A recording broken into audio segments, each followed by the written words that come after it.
PAS tak patuh syarat, kerjasama UMNO PAS terputus. Tak bubar DUN serentak, Pakatan Harapan tamak kuasa. Muhyiddin isytiar perang, punca Parlimen terbubar. Mahathir nak kerjasama dengan Anwar, tapi Anwar tolak. Akhirnya Ismail dedah, punca sebenar Parlimen bubar.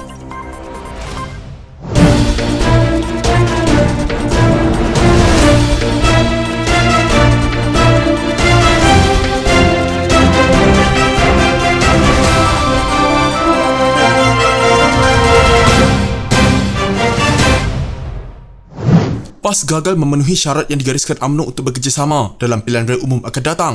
Menurut Naib Presiden UMNO, Khalid Nordin, justru bekas Menteri Besar Johor itu menjangkakan kedua-dua parti akan bertembung di 27 kerusi Parlimen yang bertindih. Kerjasama UMNO dan PAS, kata Khalid, secara automatik akan terputus apabila PAS gagal memenuhi 3 syarat yang ditetapkan Presiden Parti Ahmad Zaid Hamidi. Kita tak ubah syarat kita, iaitu 3 perkara yang Presiden sebut. Bila PAS tak terima syarat itu, dengan sendirinya tawaran kerjasama gugur, itu sahaja. Kalau tak ada kerjasama, memang maknanya akan ada pertandingan, iaitu pertembungan kerusi UMNO PAS. Kata Khalid seperti dipetik Sinar Harian.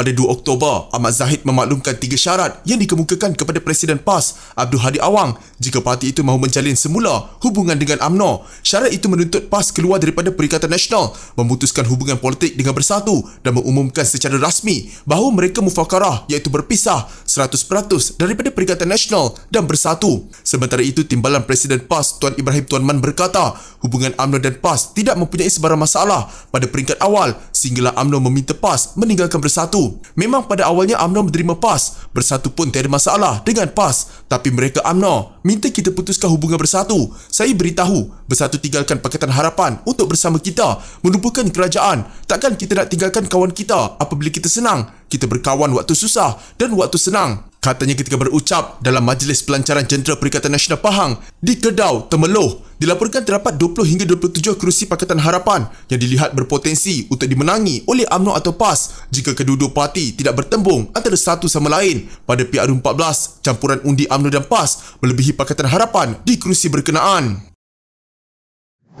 Pengerusi Barisan Nasional Ahmad Zaid Hamidi berkata, negeri-negeri pentadbiran Pakatan Harapan tamak kuasa kerana tidak membubarkan Dewan Undangan mereka. Dakwanya Pakatan Harapan takut kehilangan kuasa, lantaran itu menuduh Barisan Nasional yang tamak kuasa agar menyerahkan kembali hak dan mandat rakyat untuk memilih sebuah kerajaan baru kerana bimbang tidak dapat kekal sebagai kerajaan. Sanggup menyebabkan pembaziran untuk mengadakan pilihan raya negeri secara berasingan gara-gara khawatir akan kehilangan kuasa. Barisan Nasional jika tamak kuasa seperti mereka boleh tidak membenarkan negeri yang ditadbirnya tidak membubarkan DUN, namun bukan itu tujuan politik Barisan Nasional, katanya pada satu kenyataan. Terdahulu Zahid mengumumkan DUN negeri-negeri Barisan Nasional akan bubar serentak dengan pembubaran Parlimen bagi memberi laluan kepada PRU15. Bagaimanapun, katanya DUN Melaka, Johor dan Sabah tidak akan dibubarkan kerana belum mencapai tempoh matang. Semalam, Setiausaha Agung DAP Anthony Loke berkata UMNO harus dipersalahkan atas kos tambahan untuk mengadakan pilihan raya negeri secara berasingan dengan PRU15. Loke berkata, Pakatan Harapan tidak boleh dipersalahkan kerana ia telah pun mengumumkan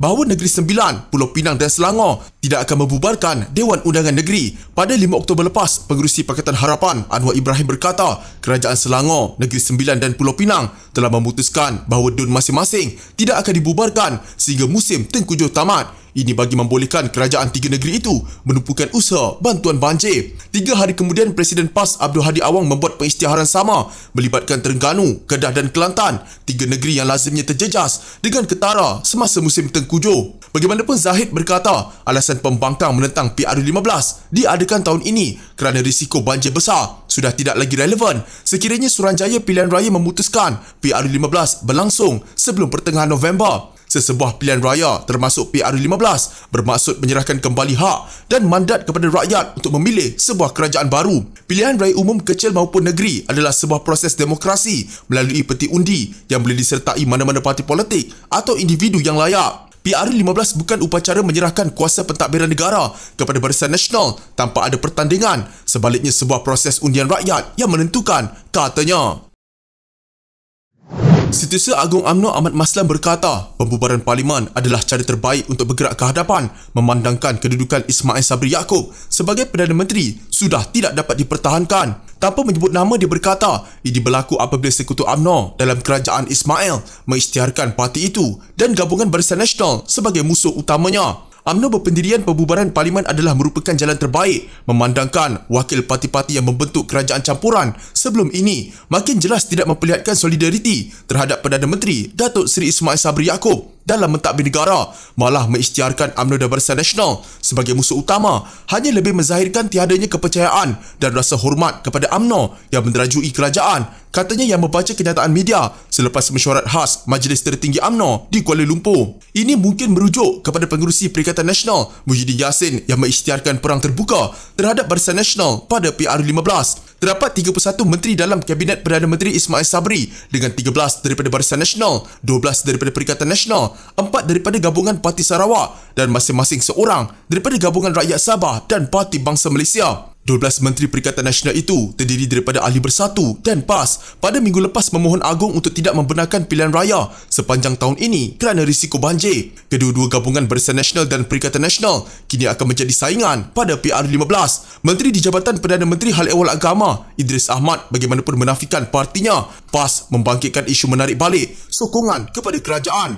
Terdahulu Ismail Sabri dalam perutusan khas sepada pembubaran Parlimen ke-14 memaklumkan dia telah menghadap dan mendapat perkenan Yang di-Pertuan Agong Al-Sultan Abdullah Riayatuddin Al-Mustafa Billah Shah tengah hari semalam bagi menyembah warkah mengenai permohonan pembubaran Parlimen ke-14. Ahmad berkata UMNO turut menjunjung kasih perkenan Al-Sultan Abdullah membubarkan Parlimen ke-14. UMNO menghormati titah tuanku, bahkan berpendirian serupa bahawa negara tidak boleh dibiarkan berterusan berada dalam keadaan politik tidak menentu, bahkan perlu mengembalikan mandat kepada rakyat untuk mereka memilih sebuah kerajaan yang dapat menjamin kestabilan serta kemakmuran negara, katanya.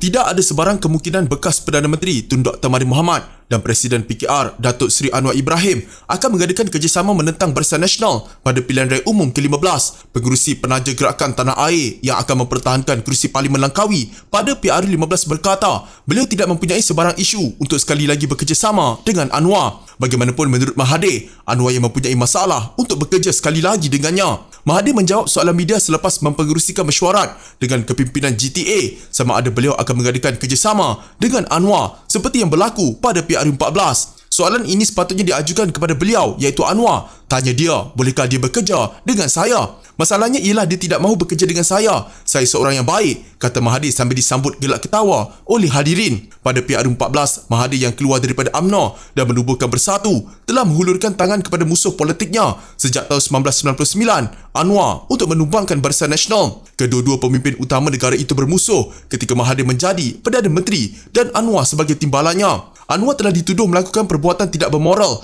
yang menyaksikan beliau kemudiannya dihukum penjara selepas didapati bersalah oleh mahkamah. Pada PR14, Anwar yang ketika itu masih dalam penjara selepas menjalani hukuman buat kali kedua juga disebabkan tuduhan kesalahan moral bersetuju untuk bekerjasama dengan Mahathir bagi menumbangkan Barisan Nasional. Pihak Anwar mendakwa persetujuan itu dicapai berikutan janji Mahathir sekiranya Pakatan Harapan menang, Mahathir akan menyerahkan jawatan Perdana Menteri kepada Presiden Pakatan Harapan. Selepas hampir 2 tahun pemerintahan Mahathir tidak menyerahkan jawatan tersebut sebagaimana dijanjikan dan menyebabkan pemimpin Pakatan Harapan mendesak Mahathir untuk mempercepatkan peralihan kuasa. Bekas Perdana Menteri itu menegaskan beliau tidak akan menyerahkan jawatan itu sebelum sidang kemuncak Kerjasama Ekonomi Asia Pasifik atau APEC yang akan dianjur Malaysia November 2020. Bagaimanapun Mahathir meletakkan jawatan tersebut pada Februari 2020 selepas berlaku pemberontakan dalam Pakatan Harapan dengan berpuluh ahli-ahli Parlimen Bersatu diketuai Tan Sri Muhyiddin Yassin dan berbelas ahli Parlimen PKR keluar daripada gabungan Pakatan Harapan. Tindakan pengerusi Perikatan Nasional Muhyiddin Yassin bersama 12 Menteri Kabinet yang bertentangan dengan semangat solidariti dan mencetuskan ketidakharmonian dalam pentadbiran sehingga kerajaan terpaksa memulangkan semula mandat kepada rakyat, kata Perdana Menteri Ismail Sabri Yaakob. Menerusi satu kenyataan media katanya, tindakan Muhyiddin mengisytiharkan Barisan Nasional sebagai musuh utama Perikatan Nasional turut mengundang bibit perpecahan. Selain itu, tindakan 12 menteri dari Bersatu dan PAS yang mengutuskan warkah kepada Seri Paduka Baginda yang di-Pertuan Agong Al-Sultan Abdullah Riayatuddin Al-Mustafa Billah Shah supaya tidak memperkenankan pembubaran parlimen sehinggalah musim banjir berakhir juga tidak wajar kerana ia mengikis semangat solidariti. Seperti yang saya jelaskan dalam perutusan khas malam, pembubaran parlimen ke-14 ini adalah untuk menoktahkan suara-suara yang selama ini meratip keabsahan kerajaan pintu belakang dan kerajaan tembok atap dengan memulangkan semula mandat kepada rakyat. Justru pembubaran ini bagi menghalang daripada tercetusnya ketidakharmonian dalam pentadbiran kerajaan. Tidakkah menteri-menteri ini jelas membelakangkan institusi Perdana Menteri yang mana pelantikannya telah diperkenan oleh Seri Paduka Baginda yang di-Pertuan Agong sekaligus mengikis semangat solidariti dalam pentadbiran kerajaan, katanya. Bahkan menurut Perdana Menteri, sejak akhir-akhir ini ada di kalangan jemaah menteri yang membuat kritikan terbuka terhadap keputusan dan dasar kerajaan. Malah tindakan Muhyiddin mengisytiharkan musuh utama Perikatan Nasional adalah Barisan Nasional telah mengundang bibit-bibit perpecahan sedangkan partinya turut menganggotai kerajaan. Muhyiddin juga selaku pengerusi Majlis Pemulihan Negara MPN pernah membuat kenyataan yang menyarankan agar parlimen dibubarkan kerana mendakwa kerajaan gagal dalam menguruskan negara dan ekonomi dengan baik, katanya. Semalam Ismail Sabri mengumumkan bahawa Yang di-Pertuan Agong memperkenankan pembubaran Parlimen ke-14 memberi laluan kepada pilihan raya umum diadakan dalam tempoh 60 hari. Ini dilakukan di sebalik nasihat Jabatan Meteorologi agar PRU15 tidak diadakan segera susulan risiko banjir. Penggal Parlimen pula hanya akan tamat Julai tahun depan. Kerajaan hanya mampu berfungsi dengan baik melalui kebersamaan dan kesepakatan dalam memberikan perkhidmatan serta manfaat terbaik kepada keluarga Malaysia. Negara memerlukan sebuah kerajaan yang stabil untuk mendepani cabaran mendatang, kata Ismail Sabri dalam kenyataan.